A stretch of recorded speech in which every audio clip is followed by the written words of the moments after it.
All right, fuck it. We'll do it live. This is the Dad Speak podcast, the podcast made by dads, but not exclusively for dads. I'm Jaxon Roberts. With me is always Steven Freeborn. And Here, I'm here, coming in hot. coming in hot.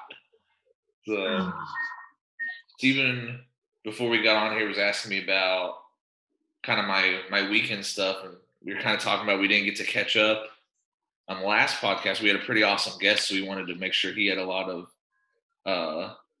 room to talk, but we didn't really catch up on Thanksgiving, situations, and we're about to head on into Christmas. So, how did Thanksgiving go, man? My Thanksgiving was fantastic, but it was definitely the weirdest one yet because, like I was telling Kelsey the other day, like part of things feeling like the holiday season for us has always been so conditioned around like lots of family time and lots of traveling to lots of different family places because both our parents are divorced. And so this Thanksgiving with the pandemic and everything, we basically made the kind of executive decision, as did a lot of our other family members, that we're going to kind of like keep it low key and try to keep the gathering small. So we basically spent the whole day, just the four of us, which is the first time that I think, well, it's the first time Kelsey and I have spent Thanksgiving just us, without having other family around. So it was good. We made some delicious food, hung out. I couldn't imagine a 4-person Thanksgiving. I know, it's odd, right? That sounds so alien to me. It was very alien. It was very strange. There was no, because like having four get-togethers every holiday, or 3 get-togethers every holiday, and then one of them being in Kansas City, it would always be like this like strategic planning of, okay, we're going to do the Kansas City family Thanksgiving either on the front end or the back end of the week, and then we're going to do everybody else's like in a couple days span. So normally it would be like Thanksgiving on like the weekend prior, then some kind of Thanksgiving thing on Wednesday, some kind of Thanksgiving thing on Thursday, leave for Kansas City Friday, some kind of Thanksgiving thing there over the weekend. It was like this like never ending cascade of activity. So I don't know, this year it didn't quite feel like Thanksgiving, even though we had a good one. Which I'm hoping next year we'll kind of be back to the usual rigmarole. Mm-hmm. What about you? We talked about, it was the most relaxed Thanksgiving we've ever had since we've been married. Because usually, I mean, we don't have to travel near as much as you guys. We're traveling between Pittsburgh and Carl Junction, so like 25 minutes. But I don't know, it was just super relaxed. We went to my parents' house and saw my sister and her family, which was always nice. Did you cook or did your parents cook? We helped. My parents did the heavy lifting there. Jaxon getting in the kitchen, mixing it up. I have skills. I have skills. Oh, dude, let me tell you, I saw your red velvet cookies. This is my first time making those too. You fucker should have mailed me one. I should be eating one right now during this episode. But you kept them for yourself, didn't you? You selfish. I made those for Gabby, but I ate most of them. Dude, I'm so bad with baked stuff. I cannot deal with baked things in my house. I will just like a box of Pop-Tarts. Yeah, that's good for one night. Yes. Okay. That's like the number one thing Gabby and I fight about. Like, she's probably like rolling her eyes like in the other room right now hearing this, but like all the time she's like, you can't eat the girls' Pop-Tarts. That's their breakfast. I'm like, okay, absolutely. And then 12:01 a.m. I feel like a drug addict just like trying to sneak it in. Oh, it's so bad, man. Cookies, baked goods. We get the boys these like chocolate covered like cake donuts, and I can eat like a whole thing of those in like one go. It's just terrible. I don't know what it is about. It's like some people in peanut butter. It's just like my weakness. It's my kryptonite. It's terrible. I felt like a hypocrite, like because like the next morning we still had some of the cookies left over. And Hayden, like we had all just woken up. She goes, "Can I have a cookie?" I'm like, "No, you can't." And then she left the room, and then I definitely had like 2 cookies for breakfast. I was like, Dude, "We have that's some awesome. watermelon if you." I was like, "We have some watermelon if you'd like that." So we've been trying to do healthier breakfast, and then I ate cookies. So That's it's good stuff. the joys of being a parent. It's like a dictatorship. They were good cookies. I earned those cookies. I pay taxes. What was your favorite? What was your favorite food at your Thanksgiving? It's a good question. My favorite food is always stuffing. I love stuffing. It's the utility fielder of food. You can put Not it in any be. situation and it works. I could not like stuffing any less than any other food. What is it about something you don't like? I don't like the way it looks. It looks like barf, and I hate the. That's fair. And I do not like the texture. But like the rest of my family loves it. Like that was always a thing for my dad growing up was we had to have the stuffing, the homemade stuffing. And my mom, I could literally do like an entire portion of 1/4 of my plate stuffing. I could just see you Thanksgiving Day, scooping it out, and that the sound effect as it hits your plate. It's like the bones from what's the movie? Yeah, Inception. Boom, boom. When I'm getting stuffing, that's the soundtrack. Oh my gosh, dude, that is so funny. Oh man, my favorite would have to be like the rolls. Like this year, our rolls weren't very good. We bought some like pre-made ones, but like normally at Thanksgiving, that's like there has to be some kind of bread. It's like my big thing, We did. My grandma, she got some of those like frozen rolls that like self-rise, and then once they get to a point, you bake them. Except she didn't know how big they got, so she set them out like super early. And like we got there, and she had like plastic wrap over these containers. It's like here's the baking pan. The rolls were up here bursting out of the plastic wrap. We're like, Grandma, those are some big ass rolls. And she was like, I don't know what to do with them. So like Gabby and her sister baked them, and they were just like large pieces of bread that we cut into roll shapes. That is awesome. Fantastic. Our frozen self-rising rolls did not rise, so it was very anticlimactic. But they were. I mean, it was still bread. You can't really go wrong with bread. But it was pretty low key Thanksgiving for us. I'm sure a lot of people, it was kind of a weird. Like I'm sure for most people, their plans look very different than they have in previous years. Yeah, there's a lot of people who did what you guys did and just kind of stayed home, and I don't know. I know we could have fun doing that, but that just seems like it's so much contrary to what's the usual plan of action. Yeah, and the unfortunate thing about it is like so much about the holidays is so much of what makes the holidays feel like the holidays is the ceremony of it. Mm-hmm. And when you remove a lot of those, like, those kind of religious ceremony things that you do with your family all the time, that feeling of the holiday is very hard to like capture some other way, even for us, like it was fun to spend it as like our family, but obviously because we don't do that, we haven't established a lot of like traditions or ceremonies for just the 4 of us, which I'm sure as our kids get older and kind of that family, the focus of the family shifts more from kind of the older generation to our generation, like that we become more of the hive of activity, that will become more of a thing. Yeah. But it's just, I don't know, it's just different. I'm glad we were able to be together and stuff, but I'm hoping next year it looks a little different. Yeah, it's like the old idea, the old joke that like holidays are great when you're a kid, and then once you're an adult, they're horrible. That's so true. Not So true. true. Oh, you said so true. So I thought true. you said not true.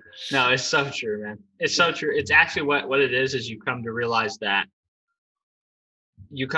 like so many people put so much effort and energy into making them feel that way.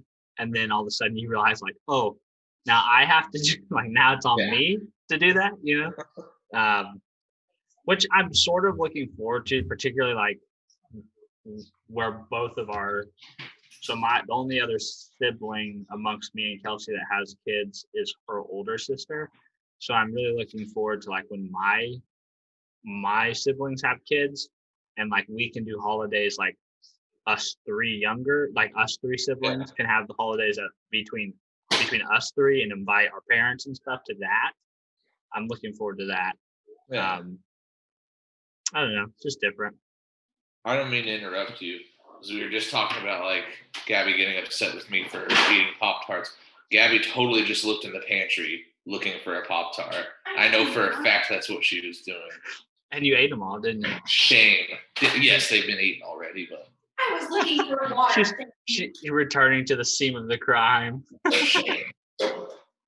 The empty Pop-Tart box is still in there, though. That's one thing I like to do is, because it annoys Gabby, is if I finish something and there's an empty box, I'll leave it in the pantry or the freezer for her to find. Yeah, I leave the milk containers in the door of the fridge a lot. Yeah. I don't know why. I don't know why. I just do it. I don't know, man. It's just one of those things. I'm not really sure. It's like I can't be bothered to put the twisty tie back on the bread, so I just fold it over underneath. Yep. I don't know why. I'm sorry. I don't know why. Like I can be disciplined in all other things, but there's just certain things where I'm just like, fuck it. It's like I'm a very intelligent, like driven person, but like fuck putting that twisty tie back on. Yeah, what is that bullshit? I'm not wasting 10 seconds of my. That's awesome. Well, the thing with Thanksgiving, the thing that makes it so American is that after a day of nothing but gratitude, we need to fill ourselves the following day with a lot of materialistic things, right? There's nothing more American than that, which is why I felt like a great topic to have like after a Thanksgiving recap conversation was like about Black Friday. And we can start off light. So, did you participate in any Black Friday? Did you get any good deals? I have a confession.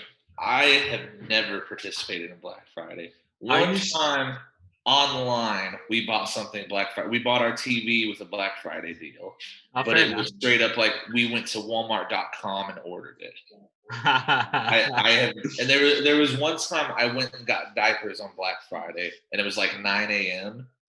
And like there was like it looked like a war zone had been through there. So you've never experienced the rush of pushing down the doors at Target and tearing the workers over. Never have. Thought about it many times, but can't bring myself to do it. It's not for any moral reasons. It's like the same reason like I don't go hunting. It's early and it's cold. It's just a pain in the ass. Yeah, I can do that same thing at a different time. It's kind of interesting you say that, because like growing up, that was all Black Friday was always a thing for my mom, and that was part of like the next day after Thanksgiving, or like the early morning following Thanksgiving, is they would always go Black Friday shopping. But as I've become an adult, and I'm privileged to be able to say this, but like most of the things that I want, I'm just like, fuck it, I'll pay the full price. Like I forget having to get up super early or fight people for it. I'll just get it when I want it, and I'll pay what it is, But this year we found, I don't even know if it was an actual Black Friday deal, but I was on the Walmart app like the evening before Thanksgiving or something, and I saw this holiday deal for these computer monitors that were like $150, and they were normally like $250, and I was like, I'm getting that. And luckily I just did it on the app. Like I literally just put 2 in the cart, paid for it, showed up at Walmart in an hour and picked them up. It was like no big deal. Which I feel like the whole like we may be the last generation that ever really experienced the Black Friday rush, like the news stories of people fighting, like that may be a thing of the past, because with like digital e-commerce and the deals start like the Thursday before Black Friday and then they carry into the weekend. It's kind of like, what's even the point of going super early? Like it just doesn't make sense anymore, it seems like. I think that's part of the reason I never got into it. Was it's a generational thing, and I had older parents. I it's not to dog on my parents; they were just old and they had me. But my folks never were. They were never going to get in that line and fight with people to get into the store, not even to get great deals. And so I don't think that ever can't trickle down to the children at all. But just because that's not they were that generation who I don't think ever had that. I think I got lucky. Is they came before that, and I think you're absolutely right. I think we're probably that last generation to kind of experience that.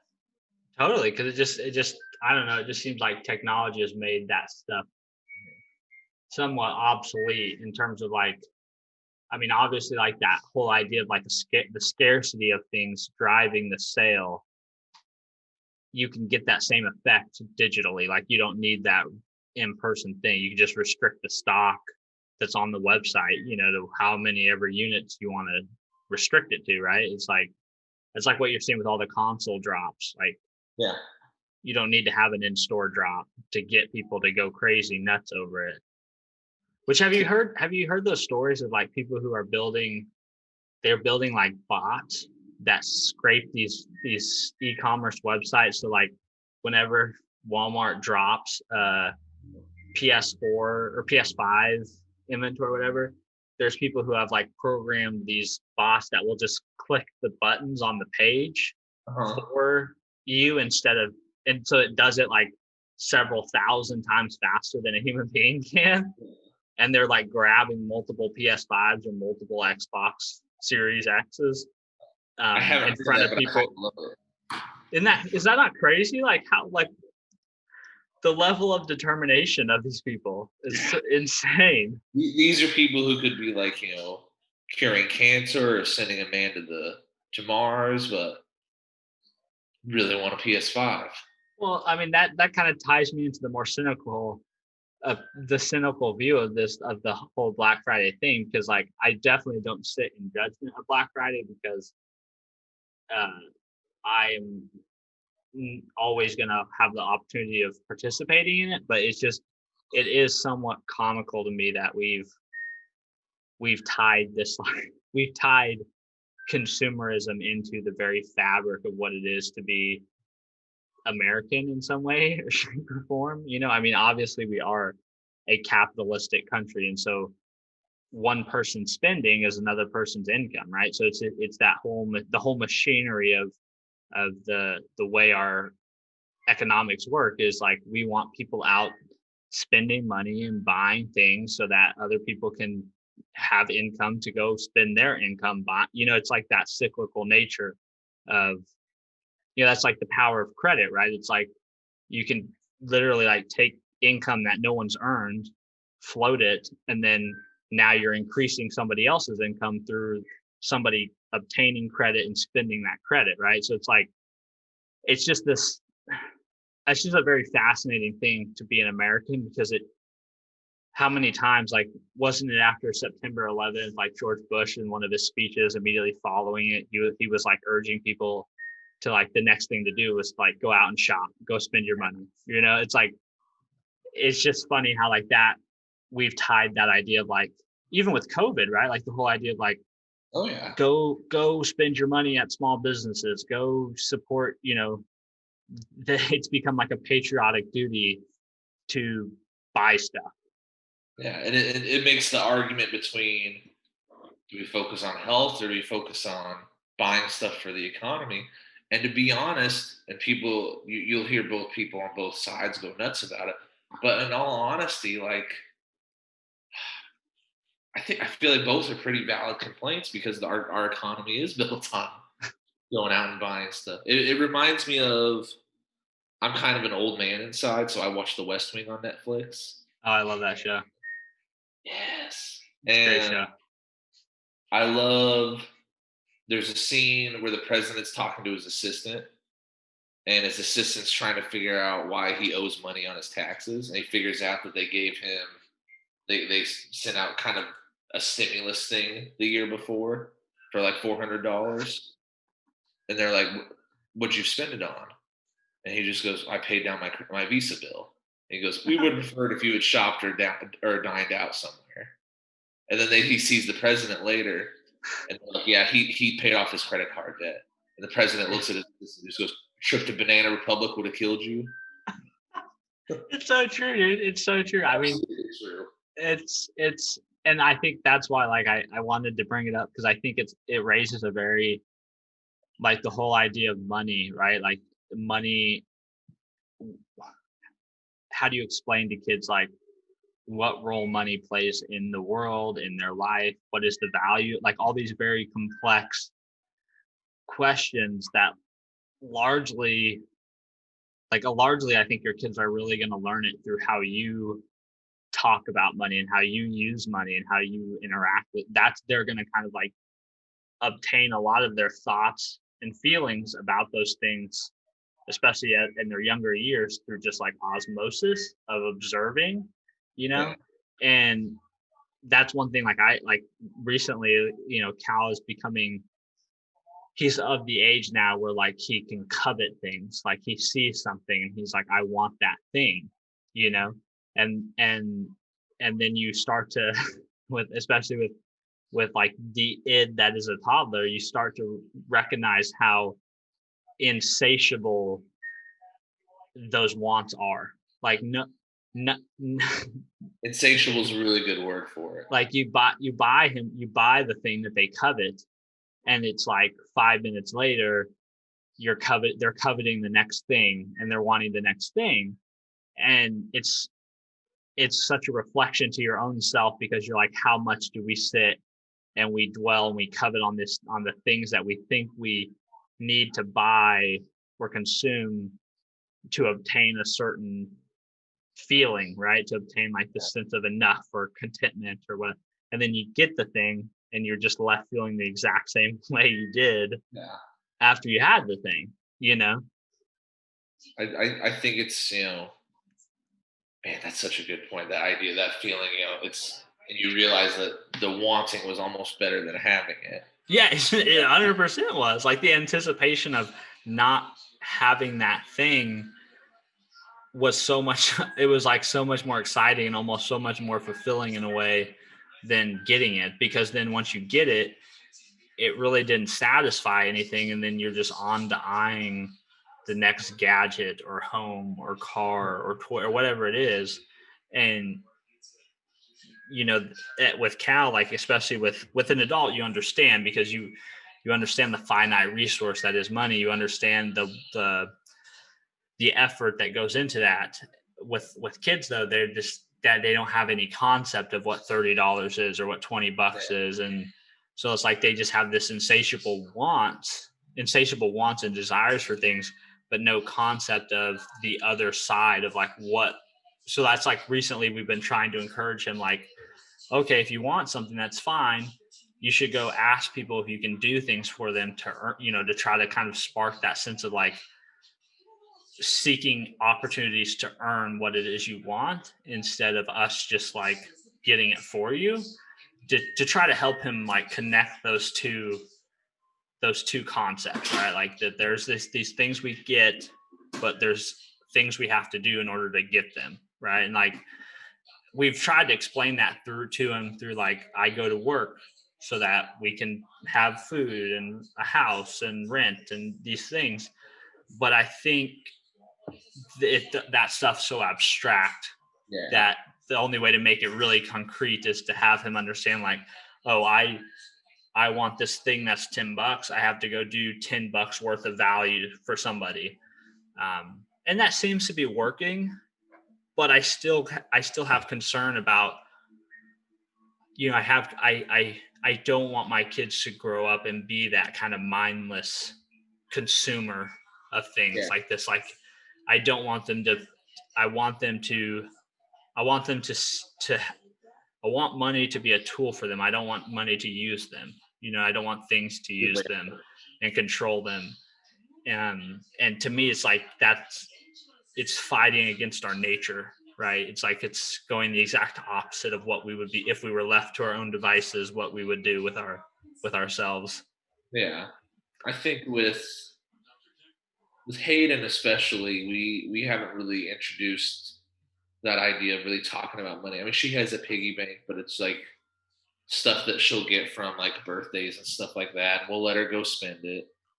But for us, more than money, we have done a pretty good job talking about like gratitude and being thankful for what we have. And she seems to pick up on that pretty well. She's had like her moments where she's like, man, I wish we had this. I wish we had that. And we've taken the time to sit down with her and explain there's a lot of people who don't have it as good as we do. And you need to be very thankful for what you have. And so I think in that effort, we've done an okay job. That's something even for myself, like that's something that I repeat to myself quite a lot, like just like subconsciously, is like, I have enough. There is enough. Just the idea of enough, right? Like that's like, and just holding that firmly in your mind and understanding that, like, for so many people, the concept of enough is like the basic necessities, and whereas to us, we draw the line at like a certain luxury type of car, a certain, or maybe not even luxury, but a certain standard quality of car, a certain standard quality of a home, buying our groceries at a particular store, or only wearing clothes that are of a certain brand. It's like you start to think like, man, so much of this stuff is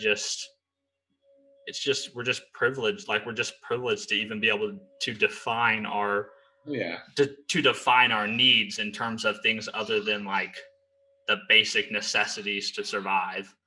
Well, it's like we talk so much about being thankful and having gratitude and all this stuff, but at the same time, with me and Gabby, a lot of our life goals do revolve around money and financial stability. Not necessarily like we have to have more money, we have to have more stuff, but basic stuff like you said, as far as like house, car, all this stuff, have some savings, have college funds put away, just things like that. And the reality is those things, money's at the center of it. And so I thought a lot when I read your topic today. I thought a lot about it because that's something, without going into a lot of detail, Gabby and I are still both trying to. We're both trying to still, get our handle on. Okay, how do we want to financially operate? And and as far as like passing it on to my kids, I thought of a Jordan Peterson quote where, I don't agree with everything Jordan Peterson says, but he went on the Jocko Willink show and he talked about the idea of being disciplined but dangerous, or excuse me, but being dangerous but good. And he used an example of like Harry Potter. He goes, if you look at Harry Potter and all of his friends in those stories, they're all very dangerous people.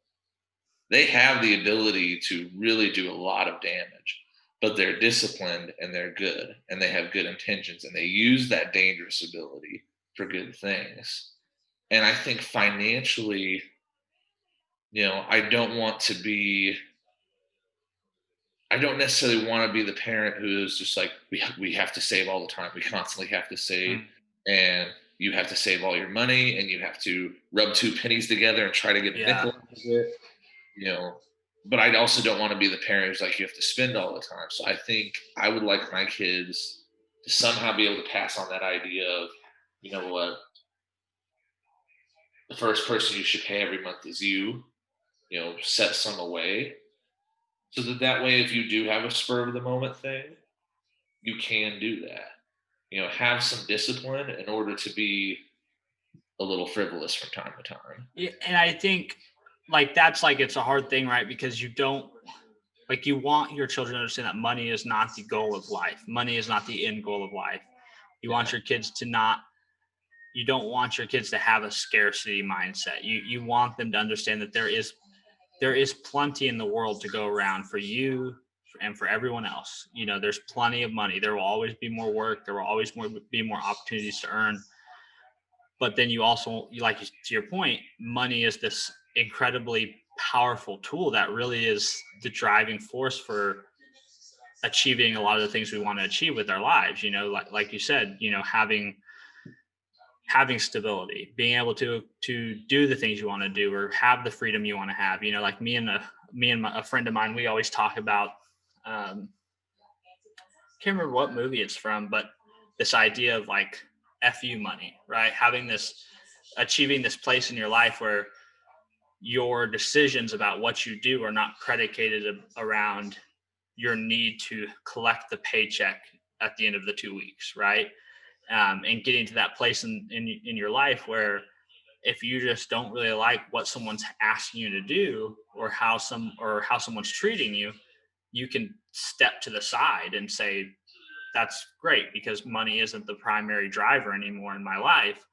Um, and obviously that takes work and time. And to your point, it takes discipline.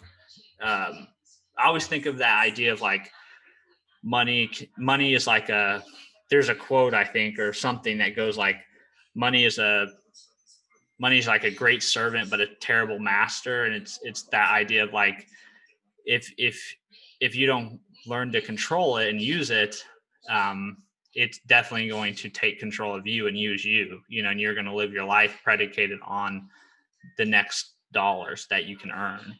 yeah, And that's for me, like that's been a very seeing my parents' marriage being so stressed by money. Like it was always this constant, and even just our household, like our family dynamic, it was always this very clear and present idea like we don't have enough and we need more and we have to get more and we have to always be, like you said, very mindful of what we're spending and how much we're earning. And I saw that and I was just like, I don't want to have a household like that. I don't want to, like, my household was a wonderful, loving place, but that sense of just money always being this thing that was out of control and the money was more in the driver's seat than we were. Um, and that's something I've always felt like I don't want that to be my life. I don't want that to be my kid's life, you know. And I've always thought of this like this thing that drives me a lot of times with money is like this idea of being able to basically buy my kid's future, right? If I'm disciplined and smart with my finances and use money to move our family forward in terms of like generational wealth, they may not have to make life choices predicated on where they can earn a living. They may be able to make life choices that are more in line with just their values and what they want to do with their life. the passions. Yeah, exactly. And I think that's just one of those things that like I'm not sure there's a better way to pass that on to your kids other than just kind of trying to live it out. Yeah, Um, like I've always had this idea of like I'm I'm not really interested in appearing wealthy. I just want to be wealthy. yeah, And I don't want to appear to have like a happy sound marriage. I want to like actually have a happy sound marriage. Even if those things don't look the way people think they should look. You know, like the idea of like the millionaire next door. You know, like I want to have enough to feel taken care of and in control. Um, and that's really, that's really it. Like I'm not trying to buy a yacht and live extravagantly, and I just want to be in the driver's seat and have that kind of FU money status. Have you guys ever watched Schitt's Creek? Yeah, we just actually on Jordan and Miles recommendation, Kelsey just like binge watched them all like in the last month or two. That I think that's such a great example of what we're talking about. You see a family that is consumed by their ability to have money, to have everything taken away, and that by the end of the series they have money again. But it's that's not the big deal anymore. Because at the beginning of that series, the big deal. Spoilers, by the way, if you're like Jesus, I'm gonna have people yell at me on the internet. Because everybody watches this show. But God damn it, Jaxon. Say what? I was like, God damn it, Jaxon. But you have this family at the beginning that's all consumed by that. And by the time they get that back, the first episodes, that's all they're thinking about. We have to make that money back again. But by the end of it, they're just kind of like, yeah, it's nice, but they're much more worried about their each individual, like, what's our plan going forward, like with our life. It's interesting because it's like you almost the issue, money just kind of almost exposes the underlying issues you have, right? Like I think a lot of I think in terms of consumerism a lot, in terms of like a lack of gratitude, a lack of contentness, a lack of just like general fulfillment, and this imaginary tale that we tell ourselves that if I could just have that home, I would feel content. If I could just have that aesthetically pleasing Chip and Joanna Gain shiplap, I would be content. If I could just drive that brand new car, I would be content. Like it's like this imaginary thing we tell ourselves about the reasons we feel the way we feel, and we just for some reason continue to try to fill them with this idea of consumption. I think that's largely because we live in a culture where we're being marketed to and pitched that is the answer, like that and that's somewhat self-serving because and we get that from the moment we get that from the moment we're born. Like I read an article the other day about like tweens. It's $1 billion industry marketing to like 9 to 12-year-olds. It's crazy. Like people, right? Like our entire company's built around what are the things we can sell to just tweens. And what's interesting about that is because they know. No. But what's interesting about that is, and I'm experiencing that firsthand, is like these really smart, savvy business people know that like parents want to make their children happy, and so and in some ways, kids can dictate the spending habits of their parents. So instead of marketing to the parent, they do an end around, right? They don't market to the person that actually has control of the wallet. They market to the person who has control of the person who has control of the wallet, right? Like, so that it's just this almost like this circumventing to the lesser person that has to the younger being that has much less self-control and much less self-awareness, to tug on the parents, to tug on their intentions, right? And so that it's a very fascinating thing. And what's unfortunate is like a lot of the wealth that we enjoy in the United States is driven by that consumption, right? It's driven by people spending their money on things, which creates income and jobs for others to do the same thing. And so it's just it's a really difficult, hard balance to walk, where it's like how much consumption is enough and how much is justified and how much is unjustified. I think the place that I've come to in the last year or so about just consuming is like, does it add value? Like, does it does this thing really add value to my life in a meaningful way? Instead of trying to like make a moral judgment about all spending, I try to make a judgment about, is this something that I'm actually going to use, that's actually going to bring value?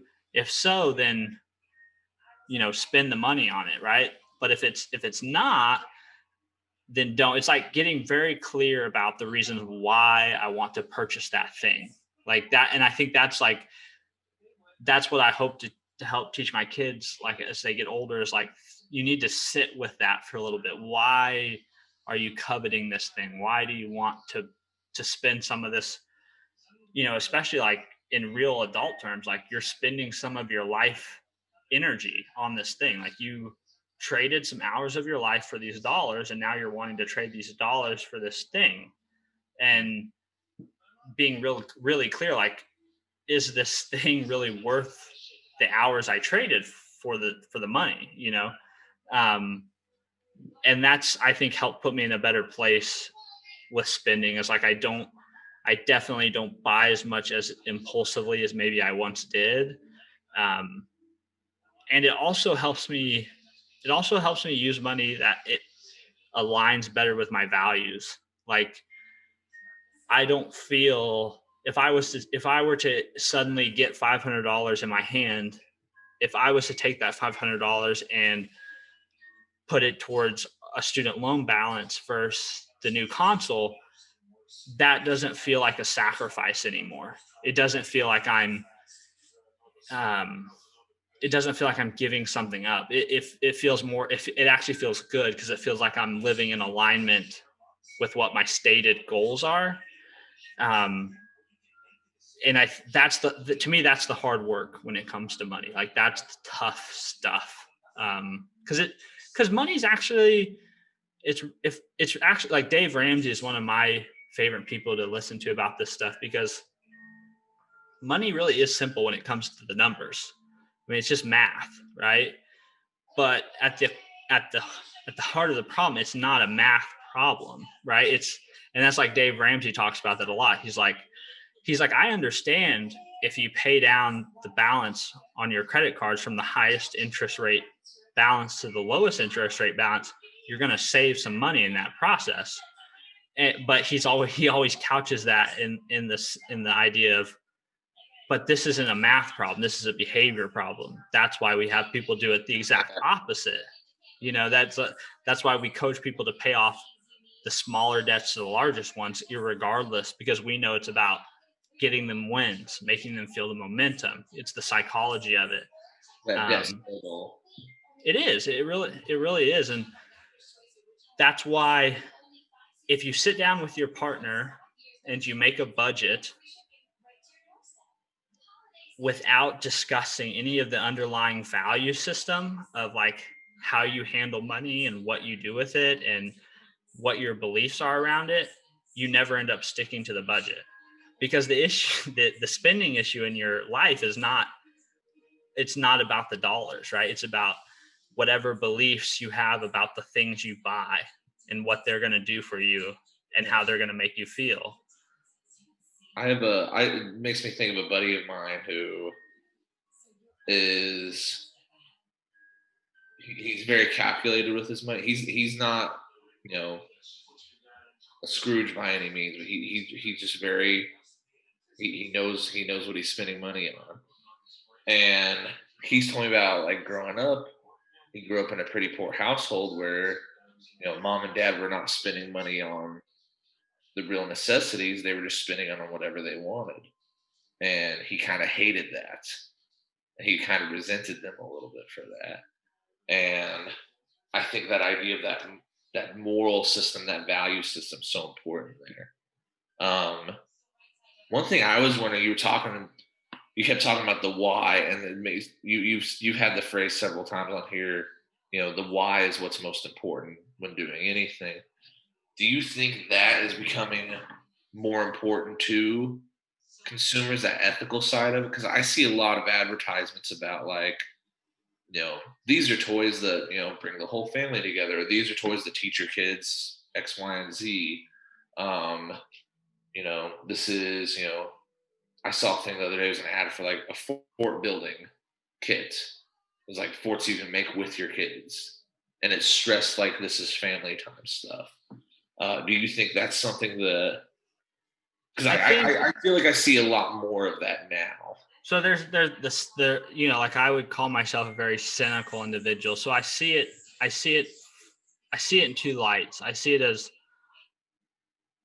the why behind things, wanting to be an ethical consumer in terms of like buying things and knowing like where those things come from and the practices that are used to produce them and those sorts of things. I think that all comes from a really good place.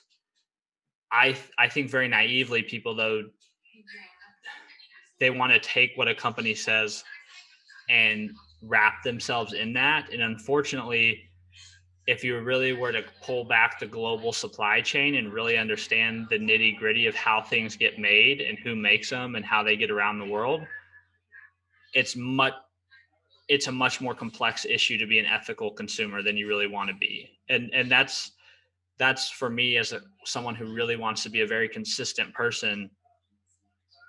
I sometimes have a very hard time with making a purchasing decision on the ethics of the thing, because I know I don't know enough. I don't know enough about the company, the suppliers, where they're located.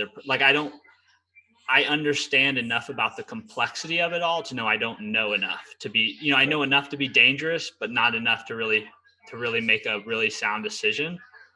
So like sometimes I see people that like wave their flag about like where they buy their brands and where they get their stuff and this and that. And I kind of want to roll my eyes because I'm just like, like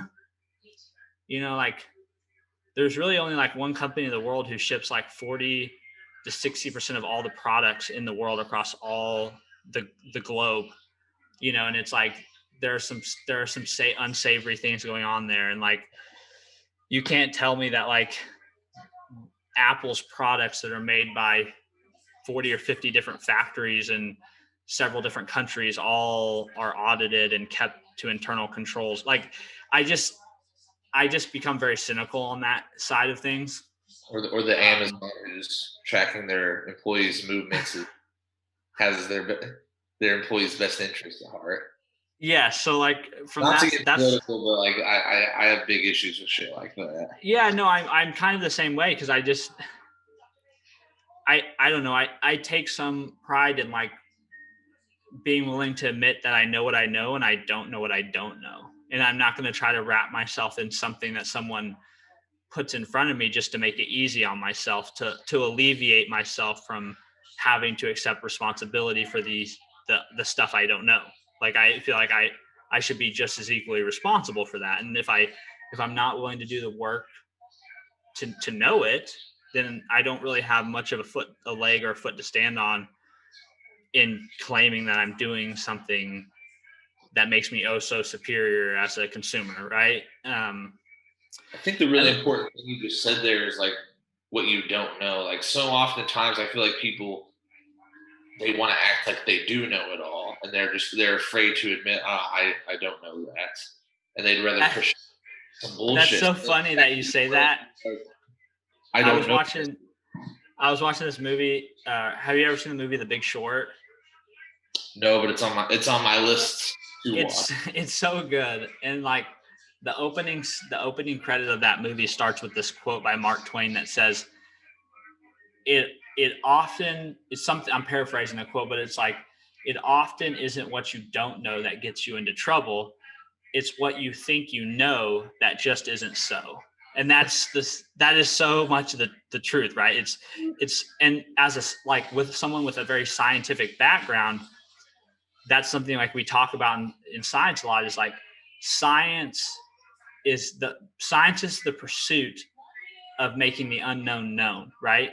But we are always aware that we can never really prove much. Most things are just an indication, a probability. We think we're headed in the right direction, right? Like a theory a lot of times cannot be proven, it can only be disproven. And so when you approach the world in that view, that mindset of like, you're never going to take anything for face value, right? And you're always going to stress test everything. That's where like I'm always very skeptical, because a lot of the times the marketers know people want to make ethical decisions, and so they're taking advantage of people that want to do that by trying to spin a narrative that feeds into it. And I'm not saying all companies do that. I'm sure there are real companies that do believe in that and own up to that, but it's just, I think from the consumer side of the equation, we have to be open and honest to know that like we can't know about the conditions of the ship that carried that Apple MacBook over here, and we can't know about the conditions of the mine in which those minerals were harvested, and uh, and to just take Apple's word and be like, oh yeah, like, and here's one that's like completely not. It's what's the word? It's not unknown. This is completely known, right? Like we know that like in China, in these special economic zones, right, where basically the Chinese government has said like they can basically operate kind of in a capitalistic fashion. These countries don't have the same regulations that we have that make it much more affordable to make these goods there, right? And as somebody who's right now surrounded by several $1,000s in electronics, I'm benefiting from that. Like I'm directly complicit in that, right? And so many of us are. Like we, as Americans, there's no way we could afford most of the things that we have in our homes without those other countries doing things that aren't very American. And when you start to confront yourself in that way, it becomes much more difficult to try to take a stance one way or the other when you become honest about that. Because it's like, I really enjoy these things, but I also believe that humans have a certain level of dignity, but yet I don't want to pay 3 times the cost to have it made in the US. So it's like this, it's just really hard. Most people are just not intellectually honest, I feel like, enough to put that out there. Yeah, it reminds me of a joke that Louis C.K. has, and I'm going to paraphrase the hell out of it because we don't have time. But he basically just he makes a joke how like slavery is one of the worst things that have ever happened in our history, but it always benefits other people. And everybody starts getting upset. He just goes, no. He goes, you guys benefit from it right now. He pulls out his phone. He just goes, you think this was made in a fair and ethical way? And the crowd kind of gets quiet, and he just goes, you guys can boo if you want. He just goes, or you can have fun looking at something on the toilet, or you can be a little nicer to people. He just goes, I mean, it's the truth. And that's like when you start having those hard conversations, people want to like stand on their soapbox and talk about being super ethical. But then when you lay out the facts, like, okay, great, everything in your home is going to rise in price by about 200% because all the factories in the US are going to cost that much more to produce it. Then all of a sudden people aren't like so into that idea. Like they're just kind of, it quickly becomes more of a trendy thing than really a meaningful thing. If you look at it historically, the business practices that China is using, outside of the government control, because they have almost complete government control over their economy. But as far as like the working conditions and the way people are treated, I mean, that was us at, in the early 1900s. So true. That is, yeah, we were there. We've been the exact same situation. And that didn't last, super long, but it still lasted a while. And things were very cheap. And you had a period of time in this country where cheap goods and buying a lot of things on credit, and then it crashed. And I don't know. Maybe this is me getting on my soapbox. Stuff like that just makes me nervous seeing that. No, but I think what you're saying about like being intellectually honest with yourself about ethical goods in your home, it's like I have issues with the way that Amazon treats their employees. However, there's not a ton of other options if I want to buy something online, which especially with the pandemic going on, we bought almost all of our Christmas stuff through Amazon. And, I that's a conversation I have to say, I don't like it, but that's what there is. So, No, I mean, you're right. It's kind of it just, and that's where like I kind of take talk.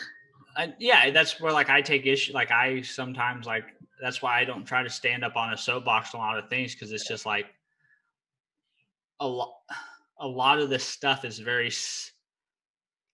it's very structural, and I don't want to like be that naysayer that's like one man can't make a difference, but a lot of these things have to be addressed in a very systematic, large fashion for there to really be a meaningful impact. Like I understand the whole concept of like it starts with you and blah blah blah blah blah.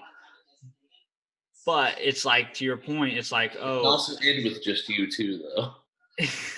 I mean, it's like it really can, like to your point, it's like the Amazon thing, like just to use your specific example, it's like your decision to inconvenience yourself and not benefit from the amazing prices and convenient service that they offer in hopes of somehow driving Jeff Bezos to make company-wide policy changes.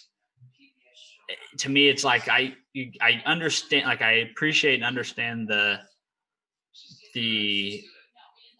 aspirations, but it's a little out of touch with reality, the way the world really works. I would agree.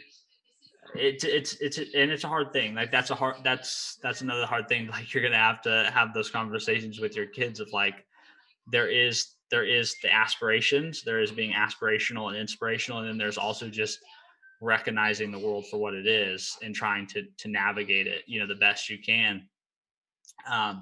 I kind of took your question though in a different direction, and I wanted to I come liked back it. to I what liked what you said though. I wanted to come back to what you said about like when people market to you though, about like trying to make you feel more ethical about your decision making. Just the whole idea, like kind of what you're saying about, oh, if I buy this toy, that'll somehow help me have more time with my kid, right? Like we'll construct forts now that we have this thing. And I think that's the dangerous part of aspirational consumerism, which is marketers paint this picture of what you will be or what you will do when you have X, Y, or Z. And the truth is, if you were those things, if you were those things or you want to be those things, you don't need the purchase. Like if you want to construct things and do experiments with your child, you don't need a KiwiCo subscription box. Get some baking soda, right? It's like if you really are engaged and want to do those things, you can already do them, right? The dangerous thing is you've told yourself this story that I can't do them unless I have this. But once I have that, then I'll be able to do that thing, right? And then you buy the thing sits, and you don't do it because that wasn't the problem. Like that was not the solution to the issue. It's like people who like, well, I could lose weight. I just need that gym membership. And I can't afford the gym membership. So, well, whenever I get the gym membership, I'll be able to lose weight. And I don't have the budget for groceries to do X, Y, Z. Right? It's like that's these stories we tell ourselves, and then the marketers take advantage of those stories, right? Because they do these deep researching into consumer psychology. They know the stories that are in our minds. They know the stories about the one magic pill that we all covet and desire, right? That's why their marketing strategy talks to us in the terms it does. Like it wants us to feel that with that thing, we can finally become this idealized version of ourselves. And now in today's internet landscape, they have our data and they have our digital footprint. So they have a much more accurate picture than they ever have before. It's so true. It is. It's incredibly true. And so as a consumer, it's a whole other podcast. It is a whole nother podcast. And it's like, as a consumer though, that's where you have to be willing to step back and do that. The psychology of your purchasing decisions.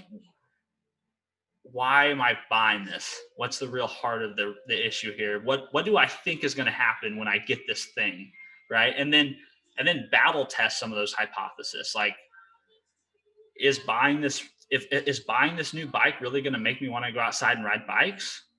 Probably not. You probably don't ride bikes because you don't like to ride bikes. It's just it's a tough thing, but it all comes back to like that piece about like self-awareness and getting in touch with you and your values and the way you think about things. And it sounds very mushy and soft, but it really, like, that is the key. That's like the unlock. I love that idea that you had, that you mentioned, where you talked about, not only making a budget, which you hear everybody talk about, you should always make a monthly budget, but as far as like also putting down the values, what you talked about, bringing it back to why are we doing this? And, that's an aspect that I think is probably overlooked 99% of the time. There's always probably a plan with a budget. You don't budget in order to not have a plan, but as far as, setting out, what are not what's the goals, but what do we want to get here? Yeah, the big picture. Like Kelsey and I why do we want these goals? Oh, like Kelsey and I, we just did this on our podcast. We talked about this, about how our conversations about money as a couple have changed over the years and our approach to money and things like that. And, even like we've always had a relatively well-constructed and shared vision for what we want our futures to look like relatively. But, as I got older and I started to have to make decisions predicated on earning money, my vision started to shift into, I don't want to have to do that, right? So like my vision of what my future looked like stopped including a lot of like this typical standard American consumerism ideals of success. Like, we don't own a home. We don't have 2-car payments. We live in a small duplex. Like, but yet she's almost 30. I'm almost 28. Like, I have a well-paying like job. Like, because we got, and the struggle there was like getting on the same page about the way we utilize our money, right? So like, it's like, for a while there, it was hard for me to paint a vision that she understood of like, why are we making decisions that are different than other people? And why can't we buy those things? Why can't we have those things? And the key was continuing to have those conversations so that we could continue to align, right? And that we would have never been able to continue to execute on the tactical objectives of put this much money in savings, pay off this much debt, if we didn't continue to work through what things do we really value, what things do we not really value. And we talk about that a lot, especially like one of our big life choices early on was Kelsey's going to stay at home. We look at that, I think both of us now look at that very clearly as a purchasing decision. We are spending money to keep her home and be available with the kids at the expense of other things. It's not at the expense of like in terms of a sacrifice, but it's just, we got clear on what mattered to us. Having a really nice home, not more important than being able to have one parent home with the children.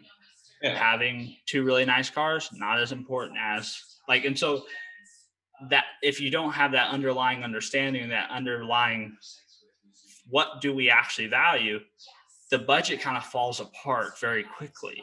Yeah. Right? Because then every decision, instead of there being like clear ways to make a decision, every spending choice you have to like analyze it and debate it and think about it, or you don't even think about it. You just impulsively just make a decision. But if you have those clear, like, we value this, we don't value that, we value that, and like, you can, to me, like, you can have shared value, you can have a compromise of shared values, right? Like, I don't value eating out at all. It's not something I value. Kelsey really does. So we've come to like a shared understanding of like, there is always going to be some amount of eating out in our budget because it's something that she cares about. It's something she enjoys. It brings value to her life. Okay, then we should allocate some dollars to that. Just like we allocate dollars to my camera equipment or my computers or things that I value. Right. So it's just that constant, like, back and forth converse. There's really no, and that's where like I got to a place with money is like, it can be very easy to inject morality into it. Like, spending is bad, saving good. And it's really not that simple. It's more of like, you want to spend in alignment with your goals. You want to save in alignment with your goals or your values. But you can't really do that until you're clear on what the heck your values are, like what the heck your goals are, you know? I think it's a lot like fitness and working out and dieting. It's, do you want to just be a little better in shape? Do you want to be a little healthier? Do you want to be an athlete? Do you want to look like this or look like that? And if you have your why and you have your goal, then you have to come up with your strategy, your battle plan. And I love that that's what you're talking about is, have a plan, but also understand the plan. I think that's something like with Gabby and I, with money, we have an idea of where we want to get with our money goals and how money factors into that.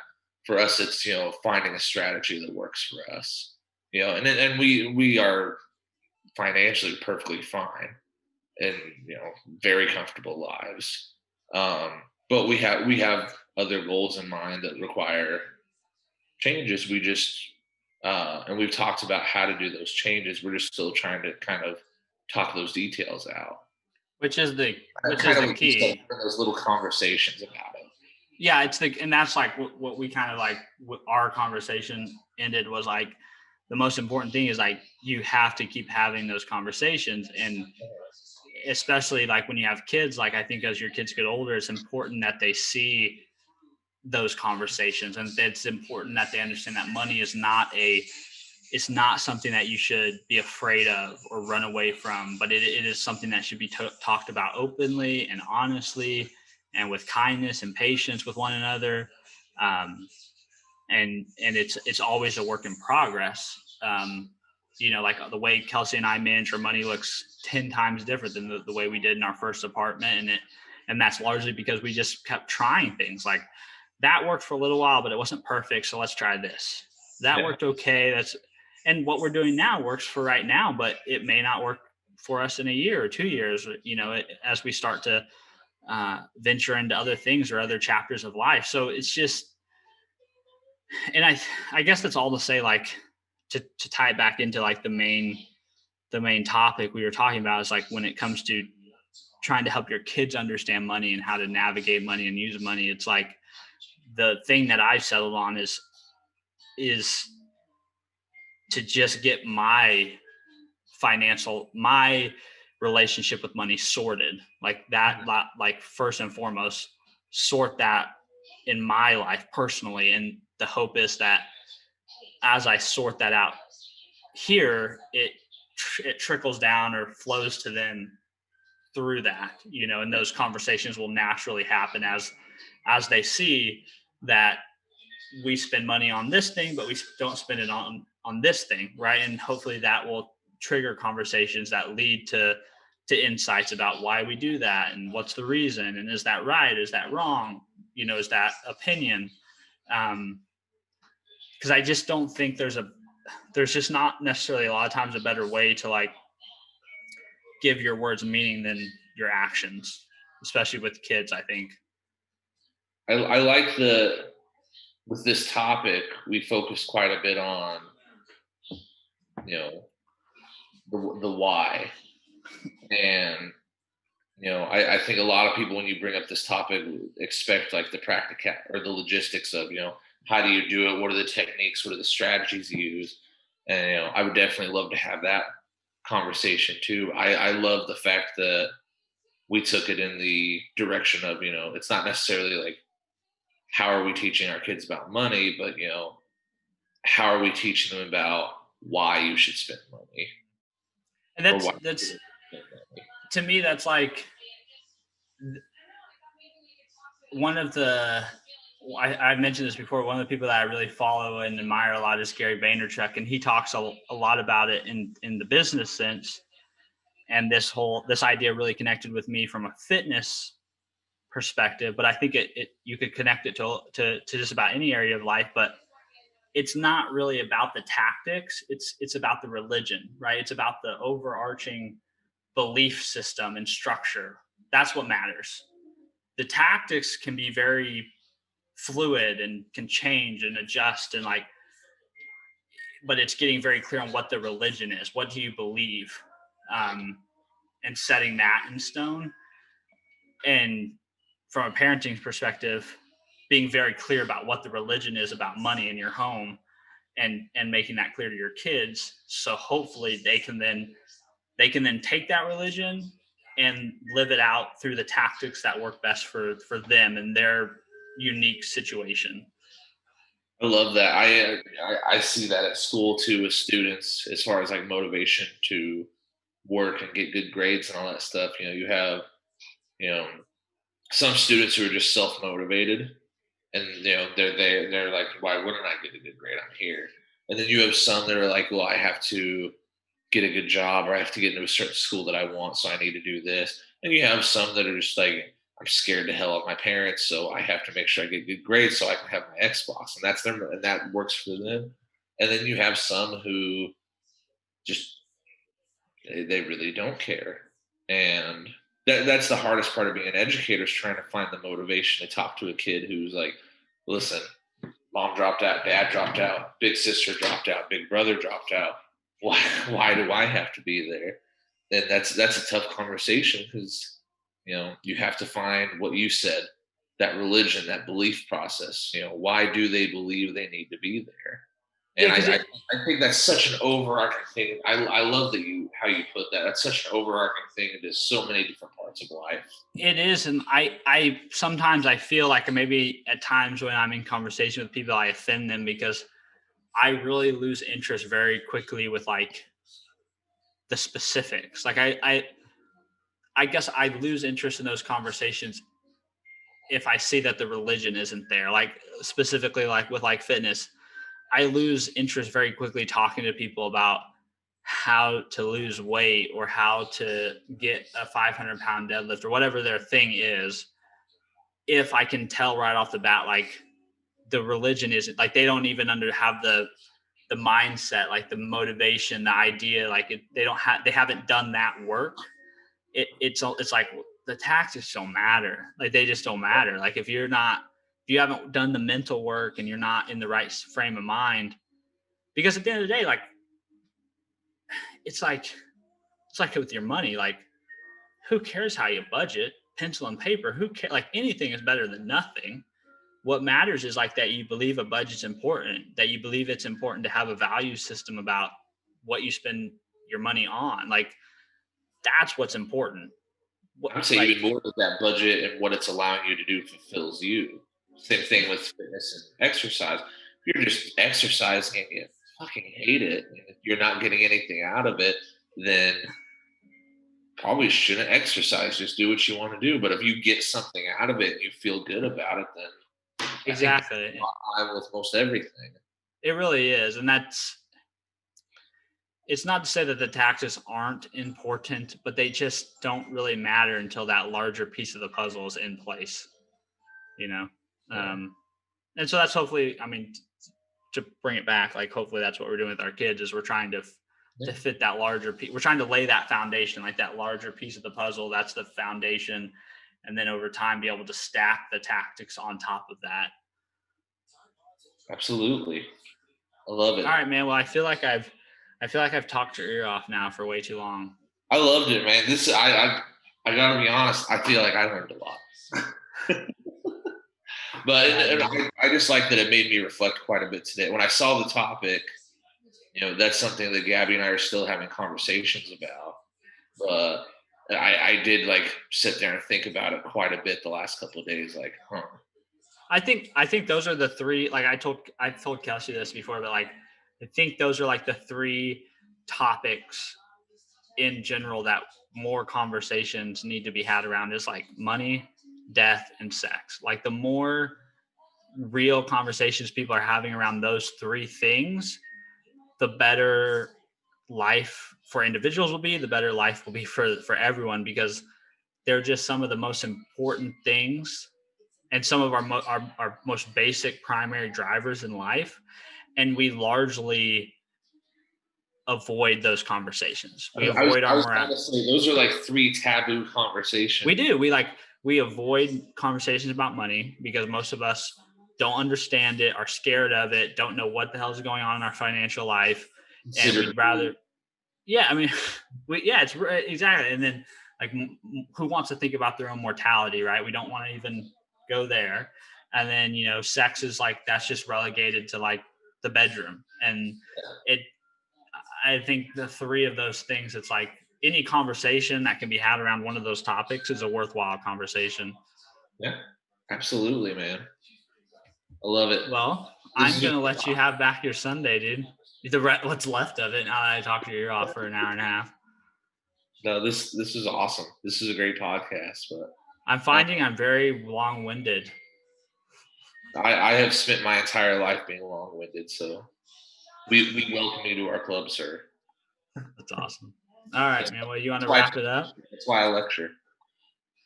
So, yeah. If you guys who are listening, if you have any ideas for topics, or if you have any questions you'd like me and Steven to answer or ponder ourselves, you can get a hold of me at my email, jacksonroberts@gus.pittstate.edu. Steven, we're going to get a hold of you. Yeah, if you have feedback for us, if you have feedback for me, I always say this when Kelsey and I when we wrap up a podcast, but if I think the good feedback should go to you, right? And then the bad feedback can come to me. Just division of labor there. Not both of us need to hear the bad stuff. So send the bad stuff to me, send the praise to Jaxon. And best way to reach me is on Instagram at steven.freeborn. You can find all the links to all the other stuff there. And I appreciate it. If anybody's listening to this, I really appreciate it. I know an hour and a half or an hour of time is a very precious thing. So if you would give any of it to us for any small amount, that's really, really cool. Gabby was kind of giving me a little crap the other day because I was listening to our last podcast with Jason. She just goes, "Are you listening to your own podcast?" Dude, I mean, and I was just like, I'm listening to myself to see if there's things I should do differently to be better. Yeah, I was like, am I cutting people off? Am I raising? If you're not your biggest fan, you're already losing, right? I mean, come on. Absolutely. Go forth and make something out of this, sir. All right, dude. But by the way, I did listen to that podcast. You did an awesome job with the little edit where we lost internet right there. Oh yeah. That was fantastic. The way you edited it, I loved it.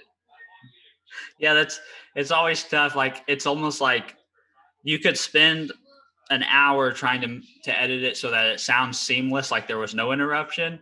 Uh-huh. And I was like, you know what, just fuck it. Like there was a technical glitch. That's just the real world. It's just shit happens. It's like in Led Zeppelin songs where you can hear guys sneezing in the background. It's like it's raw. Come on. What I'm trying to say is we're the Led Zeppelin of podcast, Steven. I love that. That's our new tagline. Welcome to the Led Zeppelin of podcast. So, well, have a good night, man. All right, man. I'll talk to you later. Good to see you. Bye.